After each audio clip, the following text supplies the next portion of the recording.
तर बघा आता लगोहात लगेच चौथा पदार्थ करायला घेतलेला आहे, तो म्हणजे आपल्याला हा आहे मैदा. तर मैद्याची छान अशी तिखटवाली शंकरपाळी. तर बघा मैद्याची तिखट शंकरपाळी बनवण्यासाठी मी अगोदर मैदा घेतलेला आहे, तो मैदा चाळून घेते. आणि मैदा चाळून घेतल्यानंतर त्याच्यामध्ये ओवा चोळून टाकायचा. ओव्यानं वास चांगला येतो आणि खायला पण चव लागते आणि पोट बिघडत नाही, विशेष म्हणजे ओव्याने.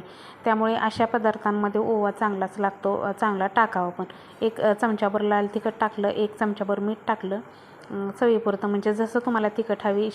शंकरपाळी अशी जास्त तिखट पण नाही आणि जास्त हे पण नाही, अशी छान लागते, मीडियम तिखट. आणि इकडे तेलाचं मोहन केलेलं आहे, ते सुद्धा गरम चांगलं कडकडीत ओतून घेतलं. आणि आता हे सगळं चमच्याने मिक्स करून पिठाचा घट्टसर गोळा मळून घेते. तर बघा अर्धा तास म्हणता पीठ जरा जास्त भिजलं, कारण मला काम लागलं होतं. दुकानात गिरायकं चालू झाली होती, त्यामुळे काम लागलं, तिकडे गेले, त्यामुळे पीठ जरा जास्त भिजलं. आणि हा टायमिंग बघा आता संध्याकाळचे 6 वाजत आलेले. आणि ह्या टायमिंगला गिरायकाचा भरपूर टाईम असतो, आमच्याकडे भरपूर गिरायकं असतात ह्या टायमिंग. तर हे पीठ मळल्यानंतर 10 ते 20 मिनटं ठेवू शकतो आपण. पण मला जरा जास्तच वेळ, म्हणजे अर्धा तास गेला माझा, कारण गिरायकं चालू झाली दुकानाची. आणि दुकानं एकदा गिरायक चालू झाली की मला उभाच राहावं लागतं, त्यामुळे हे तसंच ठेवलं. आणि जेव्हा गिरायक कमी आलं त्यावेळेस मग मी आले आणि हे करायला घेतलं.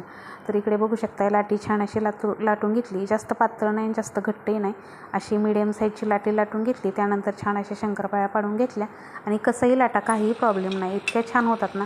तर बघू शकता इकडे. आणि एकदम बारीक मिडियम गॅसवर शंकरपाळ्या तळून घ्यायच्या, म्हणजे खुसखुशीत राहतात आणि असे कुरुम लागतात. चहाबरोबर खाण्यासाठी सुद्धा खूप छान लागतात. तर इकडे तळायला चालू आहे, इकडे करायला चालू आहे, आणि बाहेर गिराईक दुकानाचं चालू आहे. तर असं चाललेलं आहे बघा सध्या इकडीची सगळी धावपळ.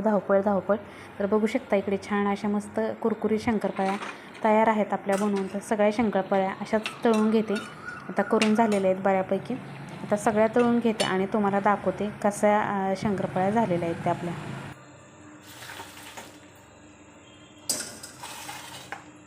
तर झालेली बघा आपली तिखट शंकरपाळी बनवून अर्धा तासच झाली, फक्त अर्धा तास गेला, पण खूप छान आणि खुसखुशीत झाले. तुम्हाला तोडून दाखवते अशा. हे बघा,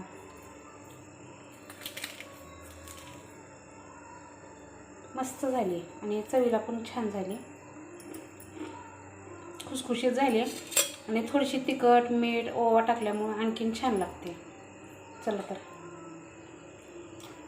चला तर रेसिपी कशी वाटली नक्की कमेंटमध्ये सांगा. व्हिडिओ आवडला तर व्हिडिओला लाईक करा. चॅनलवर जर नवीन असेल तर चॅनलला सबस्क्राईब करा. श्री स्वामी समर्थ.